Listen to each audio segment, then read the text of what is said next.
Have you ever looked at your guitar or trumpet and wondered what it would be like to get into the business of repairing and building them? Did you ever have a problem with your instrument and tried to fix it yourself before realizing that you made the problems way worse and then you had to bring it to a professional? So did I. I'm Jake the Bard, and I've been a luthier and band instrument repair tech for over a decade. In the video today, we are going to go through my top 10 tips for success into getting into the instrument repair and luthiery business.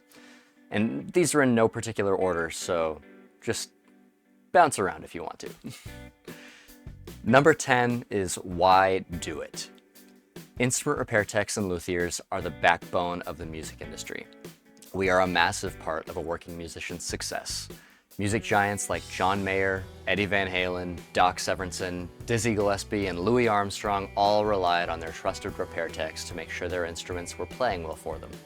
And Eddie Van Halen is a particularly cool example because he learned through trial by fire how to repair and modify his instruments himself before he had a touring repair tech.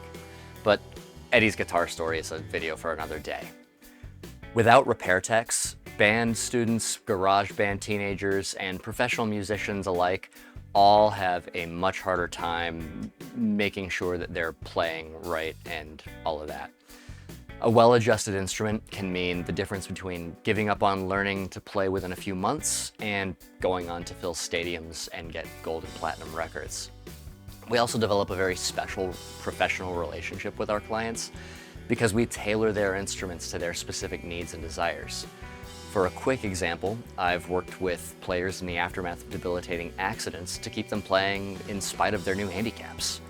If a player wants to achieve a sound that nobody else has, we can work with them to bring their sonic visions to life. And it also feels really good to be the savior of a gig when a player breaks their instrument hours before sound check and you get to get it back up and running before the show.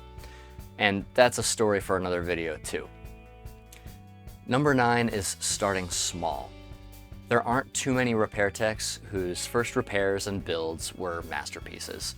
Most of us started out as musicians who first broke our own instruments and then tried to repair them ourselves with varying levels of success.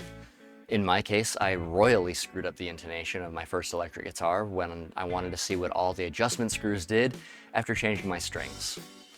Once I lined up all the string saddles completely perfectly with each other and got all the adjustment screws exactly level, I was really confused about why my guitar sounded out of tune when I had just tuned it up and when I went to go fret notes and they sounded garbage.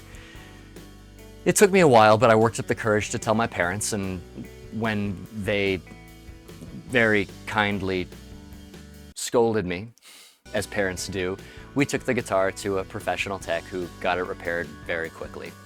It was really just an intonation issue, and all he needed to do was just put the bridge saddles back into place and get the string height back up and running. And that's what piqued my interest about learning how instruments are made and repaired. There are a ton of small repairs and maintenance tasks across all the instruments to wet your whistle and get started. For guitars, learning how to change strings so that they are tuning stable without constantly breaking high E strings is a really great place to start. For brass instruments, it could just be learning how to keep the slides and valves properly greased and oiled.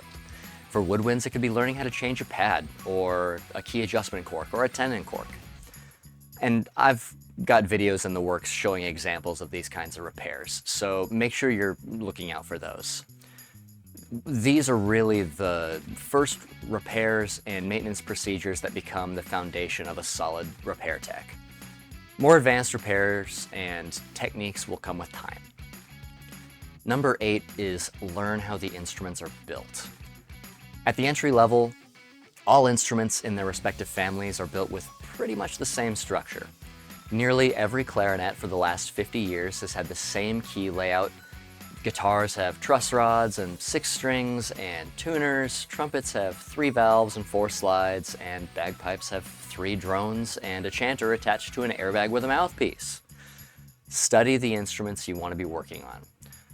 Study the instruments you want to be building too. Learn about how they're built. learn about their mechanisms, learn about their adjustments, learn about how different manufacturers change their designs to differentiate themselves from other manufacturers and their designs. For instance, Fender Strats use a 25.5-inch scale length. Gibson Les Pauls use a 24 3/4-inch scale length, and PRS Custom 24s use a 25-inch scale length. And when you look into the structure of how these instruments are made, you get an interesting history lesson on why they made those decisions, and you also get good information on how to advise your clients on the customizations that they want to make.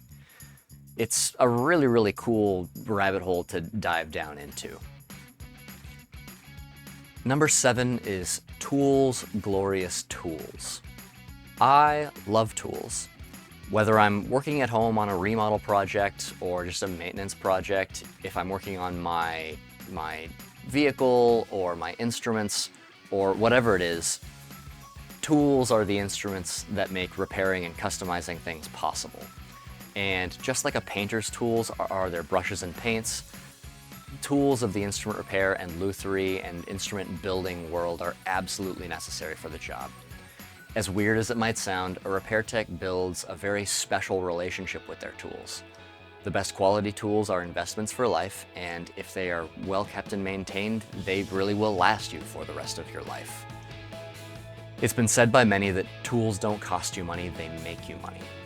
But at the beginning, it can be daunting to look at the vast amount of tools available and the price tags that some of them carry.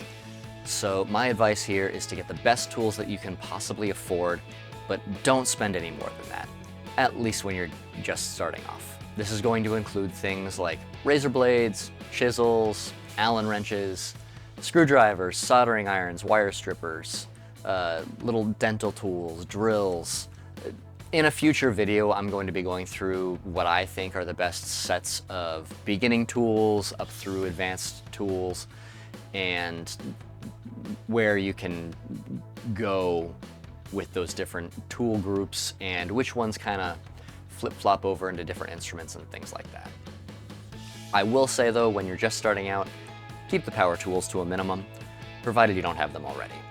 There is a lot you can get done with a basic set of hand tools, and you can fill out your toolbox as you get more experience and make more money. Power tools are excellent, but until you get to the point where you're comfortable with the different processes and procedures, they can very quickly ruin hours of hard work. There are, of course, a few powered tools, and I say powered, not power, because a soldering iron is technically a power tool, but it doesn't really fit the mold of people thinking of power tools. People think of power tools like table saws and drill motors and drill presses and chop saws and things like that. But a soldering iron is a powered tool. It's not really thought of as a power tool. They're just a little different, although you can do damage with a soldering iron. So, number 6 is pace yourself. Rome wasn't built in a day. Michelangelo's first painting job was not the Sistine Chapel, and your first repairs and builds probably won't grace Madison Square Garden. Take your time and understand that when you're first getting into the craft of repairing, customizing, and building instruments, that you're building a solid foundation. The notoriety and fame can come later, and there are plenty of small repairs to go around, and whether you're repairing little Johnny's flute that he accidentally sat on because he left it on his bed, or if you're just adjusting the action on your bandmate's Strat copy, you're doing the work of the gods of instrument repair and building, and they will shine on you and give you their blessings. It takes a lot of time and patience and hunger to learn to get to the point where you're building custom quad neck guitars for the likes of Michelangelo Badio, or fully restoring Chris Bode's Martin Committee trumpet. That isn't to say you shouldn't push yourself. You absolutely should be striving to take on bigger and more complicated projects. But don't let yourself get overwhelmed with projects that are way outside your skill level. Your first guitar might be a slam dunk, but remember that even Les Paul's prototype, called the Log, was essentially a 4x4 block of wood with bits of other guitars attached to it. It was not pretty in the slightest, but it was the spark that led to his design being one of the most influential and important guitars in all of modern music. Number 5 is choose your path. Where do your loyalties lie when it comes to musical instruments? Do you want to be the jack of all trades and work on everything that makes sound? Do you want to focus on a few instruments in the same family? Or do you want to be known as the insert specific instrument here person? In this, there are no wrong answers, and each choice has various advantages and disadvantages that come with them. For me, I'm a bit of a completionist, so I dedicated a lot of my career to the world of instruments pretty much as a whole. Guitars are my first love, but they are not the first instruments that I learned how to properly work on. I started out with clarinets, and then I moved on to trumpets, and then flutes, and trombones, and so on until I eventually got to guitars. The advantage of working on a wide range of instruments is that you're more highly marketable to the general musician masses.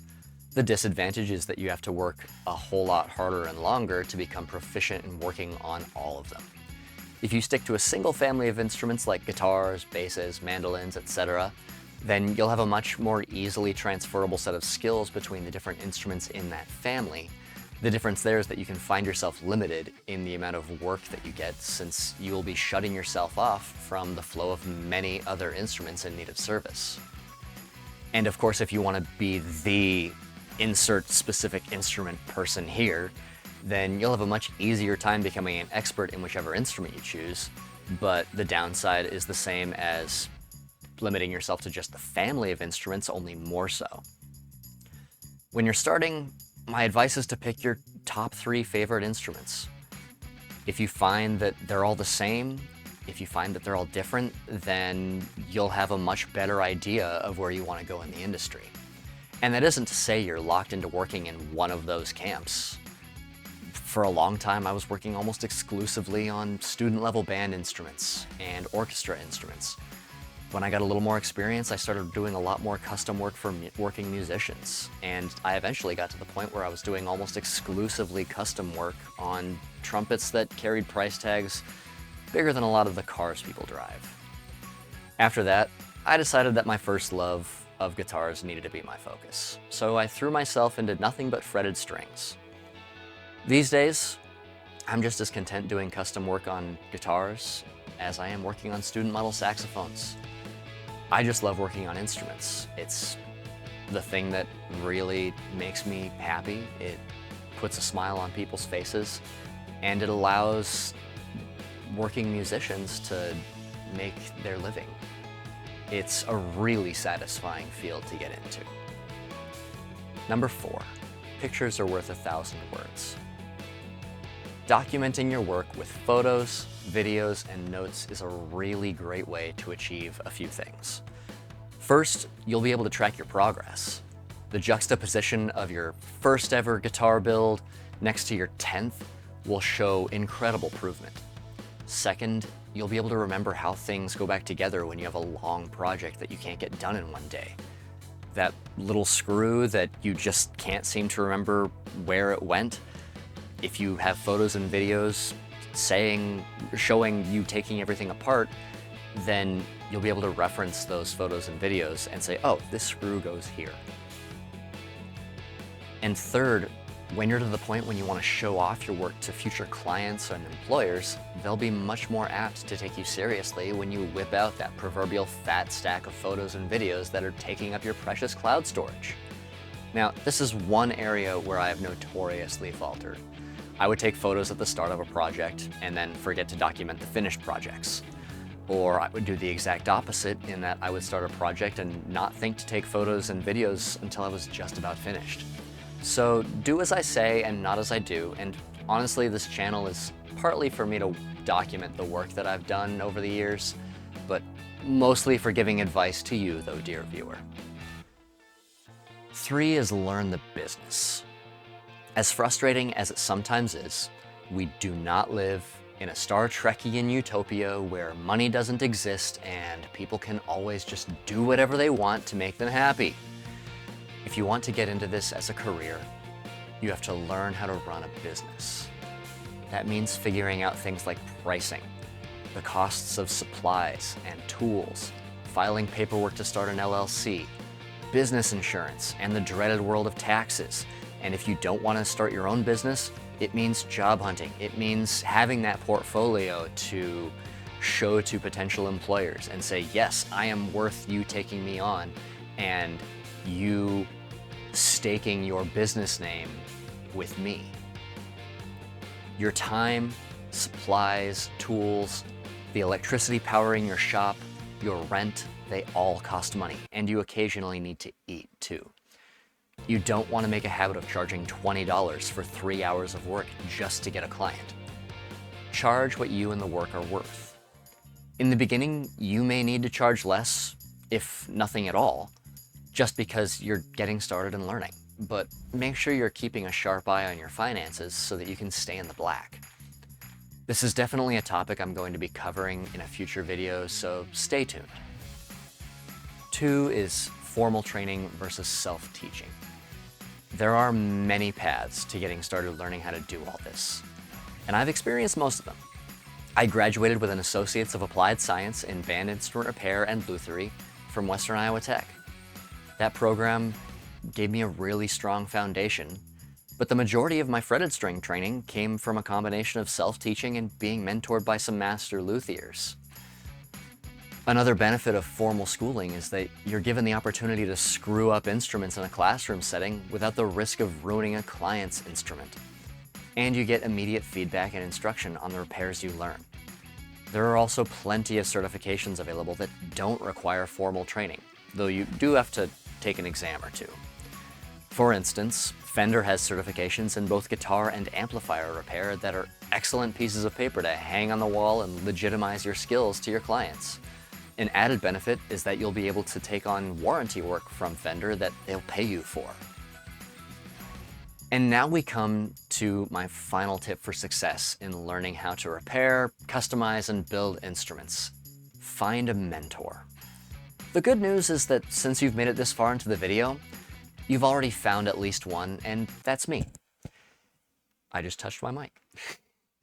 The internet is a powerful tool that allows you to look up just about every diagram, part, and tool imaginable in the industry.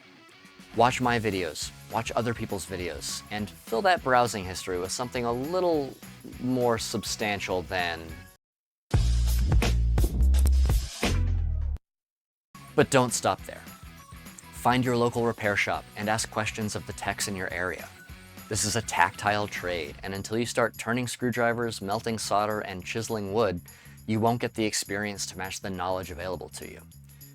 Mentors can answer the weird questions that seem to divide people on forums like Reddit. They can show you the tricks of the trade that are written in the margins of technical manuals. They can show you how to make tools that they came up with sitting in the bar at a conference and sketched out on a cocktail napkin. Networking is incredibly important in this industry. All you have to do is ask. Most people are chomping at the bit to offer advice and instruction. It's a gift we're happy to give to those who are motivated to learn. So there are my top 10 tips for getting started in the world of keeping instruments alive and creating new ones. If you're working on a project right now, then let me know what you have on your workbench in the comments. I'd love to hear about it. And if you have specific questions, then stick those in the comments too. And make sure you're subscribed, because I have a lot of awesome videos in the pipeline to share. I've been Jake the Bard. Now, go fix something.